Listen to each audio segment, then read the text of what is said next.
नमस्ते फ्रेंड्स, कैसे हैं आप सभी। आशा करते हैं कि एकदम बढ़िया होंगे। तो फ्रेंड्स, अगर आप भी मेरी तरह किराए के घर पे रहते हैं या फिर आपको रहना पड़ रहा है या फिर रहना पड़ सकता है, तो कुछ ऐसी बातें जिनका आपको ख्याल रखना चाहिए और उनका ख्याल रख के आप लाखों रुपए बचा सकते हैं। ट्रस्ट मी, कुछ छोटी सी बातें जो हम हमेशा अवॉइड करते हैं, स्किप कर देते हैं जल्दबाजी में, एक छोटा सा डिसीजन आपकी पॉकेट पे बहुत भारी पड़ सकता है। पर्सनली मेरे साथ ऐसा ही हुआ है, वही एक्सपीरियंस मैं आपके साथ शेयर कर रही हूँ।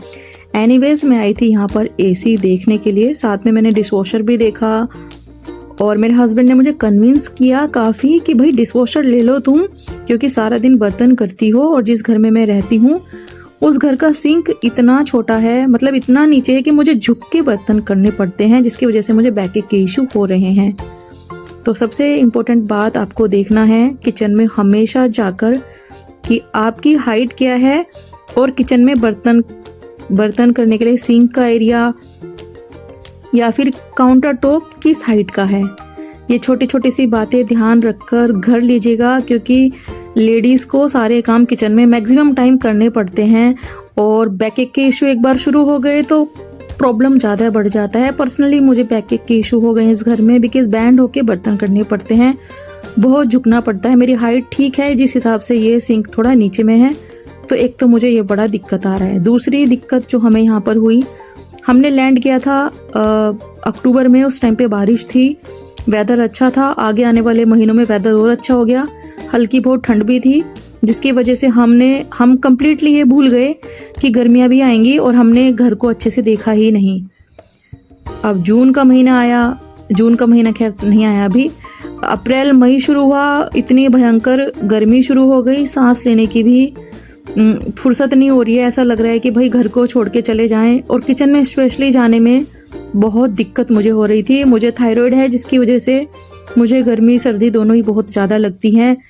मुझे हेल्थ इश्यूज भी थोड़े ज़्यादा हो जाते हैं फिर, और मेरा मैक्सिमम काम किचन में ही है, बिकॉज मैं यूट्यूबर भी हूँ, मुझे रेसिपीज़ भी शूट करनी होती है, प्लस मेरे कुकिंग की कई सारी वीडियोस मुझे बनानी पड़ती है, ऑर्डर भी होते हैं। इस चक्कर में मेरा मैक्सिमम 85% टाइम मेरा किचन में ही होता है, और ऐसे टाइम में आप किचन में काम नहीं कर सकते जब इतनी ज़्यादा गर्मी हो। तो हस्बैंड ने बोला चलो एसी लगवा लेते हैं, और जब हम अपना एसी लगवाने के लिए गए, मेरे पास विंडो एसी है, जब हम एसी लगवाने के लिए गए तो हमारे इस घर में विंडो एसी के लिए ऑप्शन ही नहीं है, और हमारे ओनर ने स्ट्रिक्टली मना कर दिया कि आप इसमें विंडो नहीं बना सकते, आपको स्प्लिट एसी लेना पड़ेगा। तो फिर एकदम से मेरा 46,000 रुपीज़ का स्प्लिट एसी आया, जिसकी कोई ज़रूरत नहीं थी, पॉकेट पे बहुत भारी पड़ा। सडनली अगर आपको एक ऐसी चीज़ लेनी पड़ जाए जो ऑलरेडी आपके पास है तो काफ़ी दिक्कत होती है। फालतू का एक खर्चा मेरा हो गया। एनीवेज, दूसरा खर्चा मेरा हुआ टीवी का। मेरे पास टीवी था और मेरे टीवी माइनर सा प्रॉब्लम हुआ, एक हमने रिपेयरिंग के लिए डाला यहाँ पर। एक नए शहर में, हमें आइडिया नहीं था, हमने ऑनलाइन चेक किया, जो हमें दिखा नियर बाई, हमने वहाँ पर टीवी लैंड कर दिया। टीवी उन्होंने 1 हफ्ते के बाद रिटर्न किया हमें, और जब टीवी घर पे आया तो बस वो 5 मिनट चला है, उसके बाद मेरा टीवी चला ही नहीं, और अचानक से मुझे 56,000 रुपीज़ का टीवी लेना पड़ा। तो 2 खर्चे एक दिन के अंदर 1 लाख से भी ज़्यादा के मेरे हो गए। और फ्रिज बोल रही हूँ, एसी लिया, टीवी लिया, फिर एसी के साथ स्टेबलाइजर वगैरह भी लेना है, बिकॉज यहाँ पर लाइट के भी थोड़े इश्यूज हैं, कभी ट्रिप होता है कभी कुछ। तो 3,000 तक की सारी चीज़ें लगाकर टोटल मेरा 1 लाख से ज़्यादा का खर्चा आ गया, फालतू का, जिसकी मुझे कोई ज़रूरत नहीं थी। तो अगर आप किराए के घर में रहने का प्लान करती हैं तो इन छोटी बातों का ध्यान रखना, किचन का काउंटर टॉप और एसी वगैरह के लिए विंडो वगैरह है कि नहीं है। बहुत सारे घर ऐसे होते हैं जहाँ पर विंडो एसी होता है, विंडो बनी रहती है, तो ऐसे घर आप ध्यान दें। फालतू में जब जेब पे लाखों रुपए के खर्चे पड़ जाते हैं तो आपकी कई सारी प्लानिंग धरी की धरी रह जाती है। बाय द वे, मैं बना रही हूँ यहाँ पर कढ़ी, जिसके लिए मैंने आधा लीटर दही को रात में बाहर रख दिया था। फ्रिज में नहीं रखना, बेसिकली आपको बाहर रखना है ताकि दही हल्की खट्टी हो तो कढ़ी स्वाद बनती है। और ये है मेरी मोम की रेसिपी जो मैं आपके साथ शेयर कर रही हूँ, बहुत मज़ेदार रेसिपी है, आप ट्राई करना। आपने आज से पहले ऐसी कढ़ी नहीं खाई होगी, गारंटेड। तो आधा लीटर दही मैंने रख दी थी बाहर खटास के लिए, और चने की दाल 1 कप मैंने भिगो दी थी, साथ में सूखी लाल मिर्चें भी भिगोई थी। सुबह उठकर मैंने ये जो, अभी मैं किचन में हूँ और हस्बैंड के टिफ़िन की तैयारी कर रही हूँ, तो जो मेरी दाल थी मैंने उसको थोड़े गार्लिक के साथ पीस लिया था और थोड़ा दानेदार पीसा था। बिल्कुल फाइन पेस्ट नहीं बनाना है, हल्का दानेदार पीसना है। फिर जो दही थी, दही को अच्छे से फेंटेंगे, बहुत अच्छे से फेंटेंगे दही को। फिर 1 कप अगर दही है तो 4 कप पानी डालेंगे। तो पानी डाल दिया मैंने, उसमें मसाले हल्दी, मिर्ची, नमक, धनिया का पाउडर, गरम मसाला थोड़ा डाला मैंने, और थोड़ा डालेंगे सांभर मसाला, थोड़ा सा, ज़्यादा नहीं, और थोड़ा डालेंगे आमचूर पाउडर। अगर आपकी दही ज़्यादा खट्टी है तो आमचूर पाउडर ना डालें, लेकिन मैंने फिर भी थोड़ा डाला क्योंकि मेरी दही इतनी खट्टी नहीं हुई थी। तो मैंने दही का घोल भी बना के रख दिया कढ़ी के लिए। और ये मैं प्याज काट रही हूँ, एकदम यूपी वाली कढ़ी की रेसिपी मैं शेयर कर रही हूँ। आपने आज से पहले इतनी अमेजिंग कढ़ी नहीं खाई होगी, ये मेरी गारंटी है। इस प्रोसेस से आप बनाना, आपको बहुत मजा आएगा। कुछ आलू मैंने काट लिए, कुछ प्याज मैंने काट ली, और इस रेसिपी में ना गोल गोल आलू ही काट के डाले जाते हैं। और जितनी मिर्ची आपको पसंद है उस हिसाब से मिर्ची में चीरा लगाकर तैयार कर लीजिएगा। अब कढ़ी और सरसों के तेल का कॉम्बिनेशन बहुत बढ़िया होता है। तो मैं वैसे भी मेरी कुकिंग में मस्टर्ड ऑयल यूज़ करती हूँ। तो मैंने अच्छे से तेल किया गरम, इसमें डाला हींग, और मैं डालूंगी जीरा। वैसे कढ़ी मेथी दाने में छुपती है, लेकिन मेरे बच्चों को लगती है मेथी दाना कड़वा, तो फिर मैं नहीं डालती। मैंने फिर सीधा इसमें डाला जीरा, और ये आलू प्याज, और 1 टेबल स्पून मैंने इसमें डाले कच्चे चावल। हाँ जी फ्रेंड्स, जैसे कि मैंने कहा ये यूपी की रेसिपी है, नॉर्थ यूपी की, मेरठ साइड से जो लोग हैं उनको समझ में आ रहा होगा, वो रिलेट करेंगे कि हमारे यहाँ कढ़ी ऐसे ही बनती है। चावल, आलू, प्याज सभी को हम तकरीबन 3 से 4 मिनट भूनेंगे मीडियम आंच पर, और उस टाइम तक जब तक कि आलू और प्याज लाल लाल ना हो जाए। जब ये लाल लाल होते हैं ना आलू, इनका बड़ा ही बढ़िया स्वाद आता है। तो बस ये भून लिए मैंने, और ये मैं सुबह टिफिन की तैयारी कर रही हूँ बिना मैनेजमेंट किए। कोई प्लानिंग नहीं थी, सुबह उठ के सारे काम कर रही हूँ। आसानी से सारे काम हो जाते हैं। पकोड़े वाली कढ़ी आप बना सकते हो, चावल बना सकते हो, सारे काम ऑन द टाइम होंगे। 8 बजे हस्बैंड को निकलना होता है, उस टाइम तक मैं सारी चीज़ें तैयार कर लेती हूँ। मैंने झाड़ू भी लगा ली, सब कुछ कर लिया, नहा धो भी ली, आ भी गई, और मैं अब ये कढ़ी चावल बना रही हूँ। नाश्ता भी बनाऊंगी उनके लिए, सब कुछ। आलू प्याज को भूनने के बाद ये कढ़ी का घोल इस कढ़ाई में डालेंगे। साथ में 1 से 2 टेबल स्पून पानी में भीगी हुई कसूरी मेथी और ये हरी मिर्ची डाल देंगे, और लगातार चलाएंगे इसको उस टाइम तक जब तक कि इसमें एक उबाल ना आ जाए। अगर सर्दियों में आप ये कढ़ी बना रहे हैं तो फ्रेश मेथी इसमें ऐड करिएगा, उसका स्वाद इतना बढ़िया आता है। या फिर आप इसमें पालक भी ऐड कर सकते हैं। इस तरीके से कढ़ी बनाना आप। तो अब मुझे पकोड़े भी बनाने हैं। साइड में कुकर देख रहे हैं आप, उसमें मैंने चावल भिगो के रखे हुए हैं 15 मिनट से। 15 मिनट के लिए मैं हमेशा राइस को भिगो के रखती हूँ, इससे राइस अच्छे बनते हैं, 1 सीटी में बन जाते हैं। टाइम भी बचता है, गैस भी कम लगती है, और आपका काम बहुत बढ़िया होता है। जिस काम को करने में आपको काफ़ी टाइम लगेगा वो काम आपका 1 सीटी में हो जाएगा, बस थोड़ी सी प्लानिंग करनी है। तो नमक वगैरह सब डाल दिया था मैंने कढ़ी में, साथ साथ मैं कढ़ी भी चला रही हूँ क्योंकि जब तक उबाल नहीं आएगा तब तक चलाना, नहीं तो ये फट जाएगी।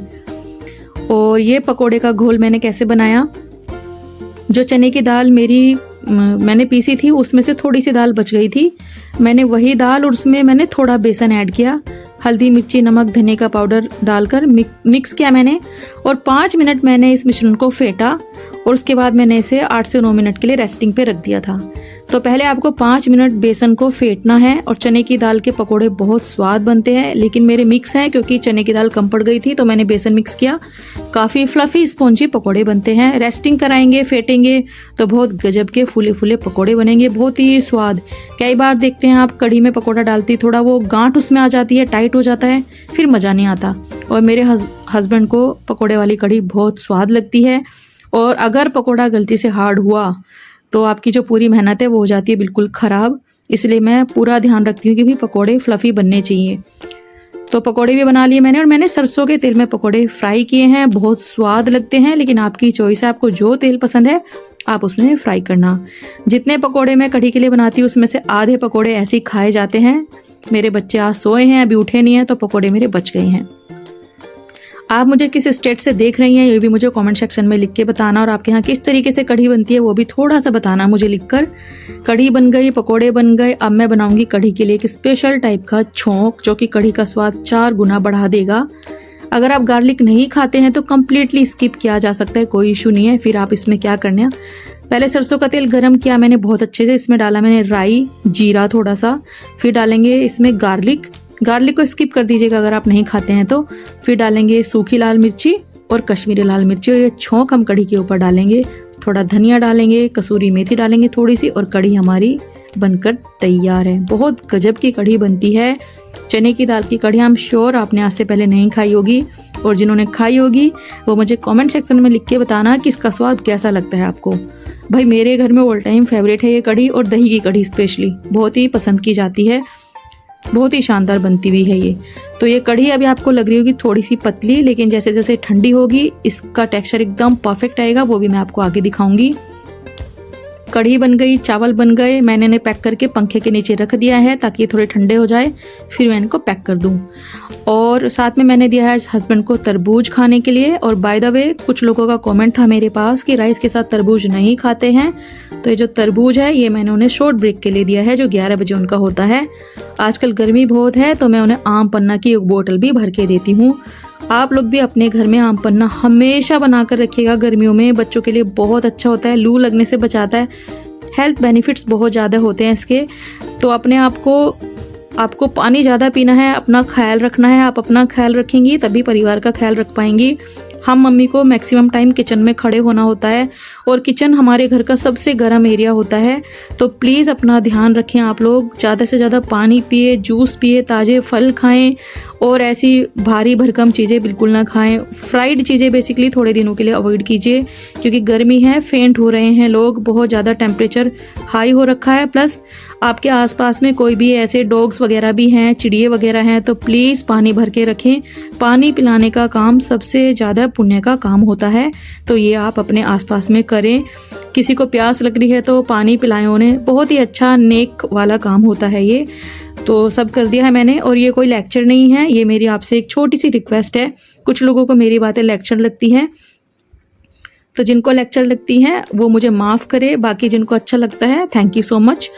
तो यहाँ पर अब मैं टिफ़िन तो मेरा तैयार हो गया है। अब मैंने देखिए हस्बैंड के लिए बनाया है ब्रेकफास्ट। मैं पराठे बना रही हूँ। मेरे हस्बैंड को कुछ भी नहीं चाहिए ब्रेकफास्ट में, सिर्फ पराठे ही चाहिए।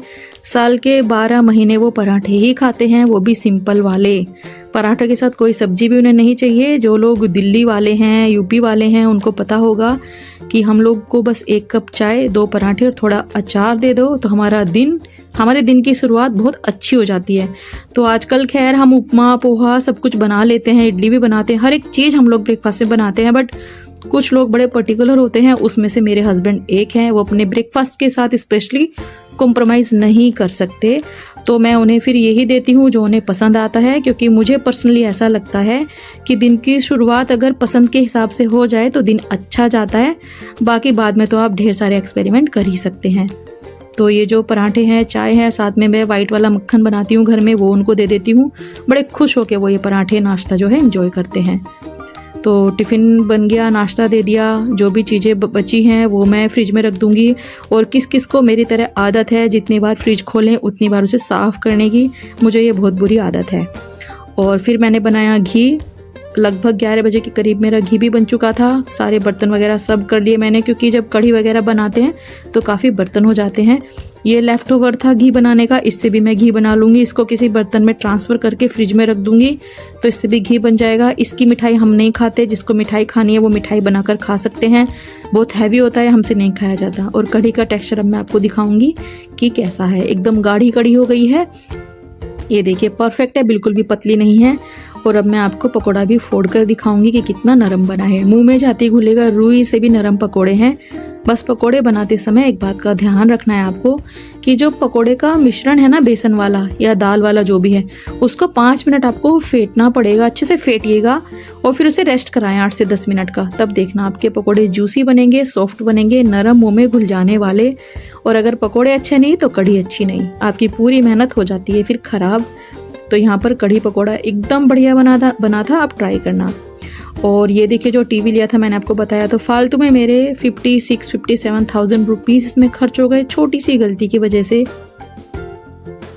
तो अगर आपके घर में कोई चीज़ ख़राब हो जाती है तो आप जिस भी वेंडर को रिपेयरिंग के लिए दे रहे हैं थोड़ा देखभाल करके दीजिएगा, और लोगों से पूछिएगा उनके बारे में। फीडबैक बहुत मैटर करता है, जल्दबाजी में डिसीजन बिल्कुल ना लें।